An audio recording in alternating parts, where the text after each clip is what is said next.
उन्होंने पैसे दिए क्या 30 जोड़ी के? नहीं माँ, अभी पैसे नहीं दिए। बोला जब बिक जाएंगे तब पैसे देंगे।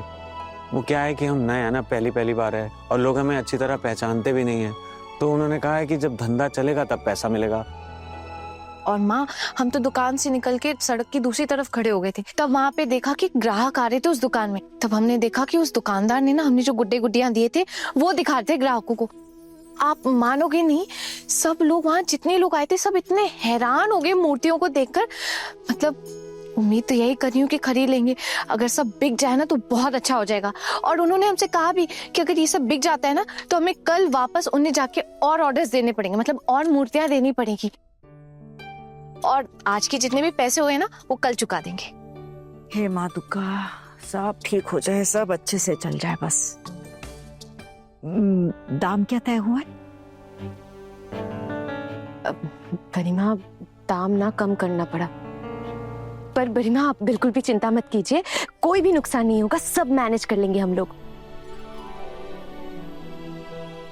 वैसे अभी हम ऐसे बैठे नहीं रह सकते। हाँ, अब अगर कल सुबह उन्होंने मूर्तियों का ऑर्डर दे दिया तो हमें पूरा करना पड़ेगा ना। माँ, टाइम पे अगर नहीं दिया, सप्लाई नहीं हुआ तो मार्केट में नाम खराब हो जाएगा हमारा।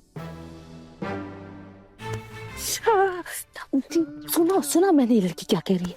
तो मतलब अभी पूरी रात बैठकर मूर्तियां बनाएंगे? काफी देर हो गई है छोटे बहू, तुम लोग थोड़ा सा कुछ खा लो और फिर आराम कर लो। रात का खाना भी तो बनाना है ना। माँ बिल्कुल भी टेंशन मत लीजिए, हम सब मिलकर ना काम बांट लेंगे। और रात का खाना क्या है वो मैं संभाल लूंगी, सिर्फ सब्जी और रोटी ही तो बनानी है, वो मैं देख लूंगी। और ये सब फटाफट से मूर्ति बनाने के काम पर लग जाएंगे। और मिट्टी को भी अच्छे से गूंथकर मान तैयार करना होगा, वरना मूर्तियों में दरारें पड़ जाएंगी। फिर गरिमा आप ही मिट्टी गूंथ कर माल बना दीजिए, आपको सही अंदाजा भी होगा। और बाकी सब काम हम लोग कर लेंगे, क्यों दीदी? हाँ हाँ बिल्कुल। और मैं भी एक काम करती हूँ, मैं ना चूल्हा जला देती हूँ। मीता दीदी और दीदी भाई आप लोग मिट्टी मिलाकर गूंद लीजिएगा, और माँ आप एक बार मान देख लीजिएगा सही है कि नहीं, फिर हम सब मिलकर मूर्तियों का आकार दे देंगे। इतनी मेहनत कर पाओगे क्या तुम सब? हाँ माँ, ये कैसी बातें कर रही हैं आप? बिल्कुल कर पाएंगे, हम इतने सारे लोग हैं, पक्का कर लेंगे। और माँ एक और बात कहूँ, एक दिन ना लोग आपके इस काम की वजह से आपके नाम को हमेशा याद रखेंगे। तू तो चुप ही रहे, बिना मतलब का चने के झाड़ पर चढ़ा देती है मुझे। अब नहीं नहीं माँ, मैं ऐसा कुछ भी नहीं कर रही हूँ। यहाँ इधर चने का झाड़ कहाँ है? लेकिन माँ मैं सच में एक बात बताऊं, हम सब ना पूरी मार्केट घूम कर आ रहे हैं, लेकिन कहीं पे भी ऐसी मूर्तियां है ही नहीं माँ। एक दिन हम सब चलते हैं ना कृष्णा नगर, देख के आएंगे वहाँ कैसे क्या क्या बनता है। और माँ वहाँ से लौट कर आने के बाद आप हमें नए नए डिजाइन की मूर्तियां बना के दीजिएगा, हम तैयार कर लेंगे।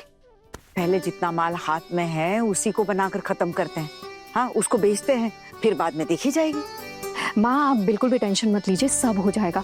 और पता है आपको, दुकानदार भी हमें बहुत अच्छे मिले। अगर मूर्तियां बिक गई ना तो देखना कल हमें फिर से बुलाएंगे वो। और अगर नहीं बिकी तो? अरे नहीं माँ, ऐसा नहीं होगा, सब बिक जाएंगी। वो दुकान बहुत चलती है, कई चीजें खरीदने आते हैं लोग वहां पे। माँ वो जो आपकी मूर्तियां थी ना, जब वो काउंटर पे रखी गई थी ना, तो काउंटर इतना सुंदर लग रहा था। अब आपको कैसे पता होगा, आप वहां गई ही नहीं थी। आपकी मूर्तियां चमक रही थी दुकान में, लोग हैरान थे कारीगरी देखकर। अच्छा हुआ जो भी हुआ, अभी इस उम्र में एक बीड़ा उठाया है, अधूरा रहेगा ना तो अच्छा नहीं लगेगा। अब घर में इतने सारे लोग हैं, सबका पेट पालना है। ए बड़ी बहू। जी माँ। जाओ जल्दी से जाके काम खत्म करो, समय बर्बाद मत करो। हाँ मैं जाकर निपटा देती हूँ सारा काम।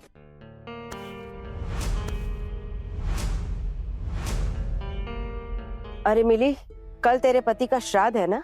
हाँ पिशिमुनी, मैं मंदिर जाके थोड़ी पूजा कर लूंगी, घर पे कुछ नहीं करूंगी। जो कर रही हो कम कर रही हो क्या? विधवा के लिबास में बाजार में इनके साथ आवारागर्दी करती हो, अब क्या बाकी रह गया है करने को? ठाकुर जी, हर इंसान को अपने हिसाब से अपनी जिंदगी चलानी होती है। अगर ये काम नहीं करेगी, घर के काम में हाथ नहीं बटाएगी, बाजार नहीं जाएगी, तो यहाँ इस घर में इसे मुफ्त की रोटी कोई नहीं खिलाएगा। और आप तो घर के हालात जानती ही हैं। बड़े बेटी की नौकरी नहीं है, छोटू पर सारी जिम्मेदारी आ गई है। कितनी जिम्मेदारी उठाएगा वो? वैसे भी बड़ी मुश्किल से घर चल रहा है। और छोटी, मैंने तो सुना है कि टुकुन को तूने घर खर्चे के लिए पैसे देने से मना कर दिया है। जो भी पैसे देने वो सिर्फ तुझे दे, और अगर वो मुझे पैसे देगा तो तू उससे रिश्ता तोड़ेगी। तू चिंता मत कर छोटी, मैंने टुकुन से कह दिया है कि मुझे घर खर्च के पैसे देने की जरूरत नहीं है। वैसे भी उस पर क्या कम जिम्मेदारियां हैं? उसके ऊपर अब अपने माँ बाबा की जिम्मेदारी है, अपने पत्नी की जिम्मेदारी, फिर उसके अपने अलग से खर्चे। कितना क्या करेगा बेचारा? उसे मैंने अपने सर पर हाथ रखकर कसम दिलवाई है कि वो मेरे खाते में घर खर्च के कोई पैसे नहीं डालेगा। और इसलिए अब हमें अपना खुद का इंतजाम करना होगा। खुद के पेट पालने के लिए मेहनत तो करनी होगी ना,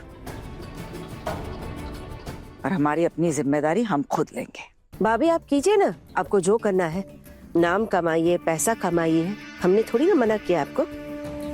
लेकिन ये सब करने के चक्कर में घर की मर्यादाएं टूट रही है। सेन खानदान की बहुएं बाजार में घूम घूम कर मूर्तियां बेच रही हैं। हम भी तो इसी खानदान से है ना, नाक तो हमारी भी कट रही है ना, लेकिन एक ही छत के नीचे रहकर ऐसे ये सब होते हुए देखा भी तो नहीं जा सकता ना। कोई आपसे बड़ा होता ना इस घर में तो जरूर आवाज उठाता, लेकिन कोई है नहीं ना। तो मैं याद दिला देती हूँ भाभी, मिली का तो छोड़ दीजिए, वो तो पराई है। लेकिन भाभी, आपकी ये बहुएं पूरा दिन आज बाजार में घूम रही थी। हमारे परिवार की इज्जत तो आप सब ने मिलकर मिट्टी में मिलाकर रख दी है। ये संस्कार तो नहीं थे हमारे परिवार के।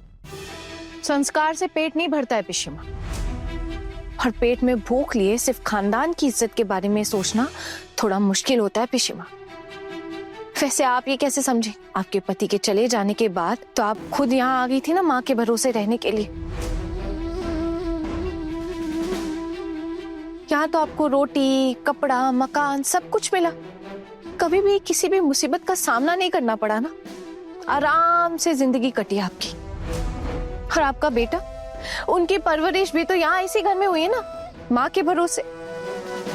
अब आपका बेटा इतना अच्छा कमाता है, नौकरी करता है, आपका खर्चा उठाता है, तो फिर आपको किस बात की टेंशन? लेकिन हमारे हालात ऐसे नहीं है ना पिशिमा। कमाने वाला सिर्फ एक इंसान है यहाँ पे। अब ऐसी परिस्थिति में हम संस्कार और इज्जत के बारे में सोचकर घर पे बैठ के रो तो नहीं सकते हैं ना। और मेहनत करने से इज्जत कम नहीं होती है पिशिमा। इसलिए हम लोग मेहनत करते हैं, बाजार जाते हैं, खुद का काम खुद करते हैं, ताकि किसी के ऊपर सर का बोझ ना बन सके।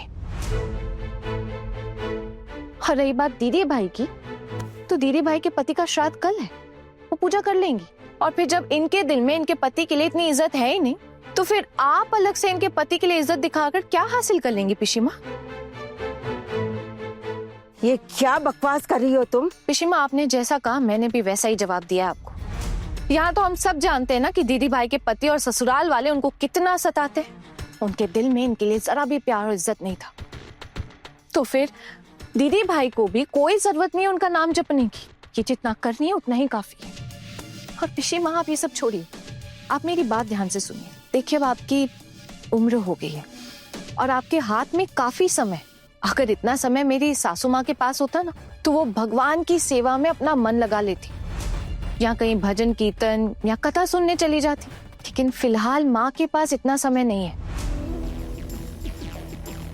और शायद कल हमें एक बहुत बड़ा ऑर्डर भी आने वाला है मूर्तियों का, जिसकी वजह से हमें अभी खाना पीना जल्दी खत्म करके काम पे लगना है। लेकिन आपके पास तो बहुत खाली वक्त है ना पिशिमा।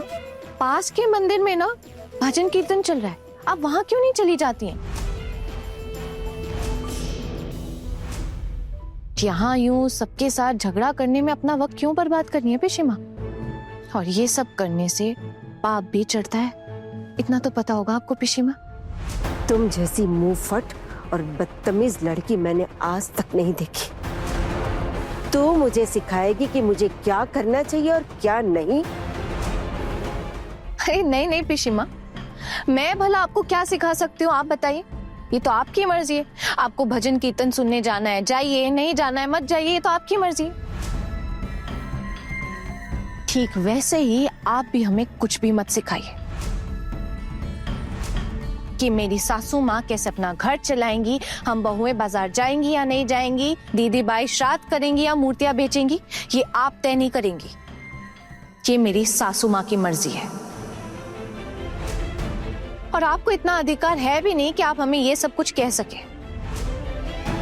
सब अपनी अपनी मर्जी और जिंदगी के खुद मालिक हैं यहाँ, और सब लोग आपकी बात सुन के चले ये तो मुमकिन नहीं है ना पिशिमा। तो फिर क्या जरूरत है, क्यों बेवजह आप अपनी बेइज्जती करवाने पर तुली हुई हैं? बौर दीदी चलिए खाना खा लेते हैं, बहुत भूख लगी है। और दादा भाई आप भी हाथ मुंह धो लीजिए ना, मैं चावल गरम कर देती हूँ। हाँ हाँ मैं आता हूँ।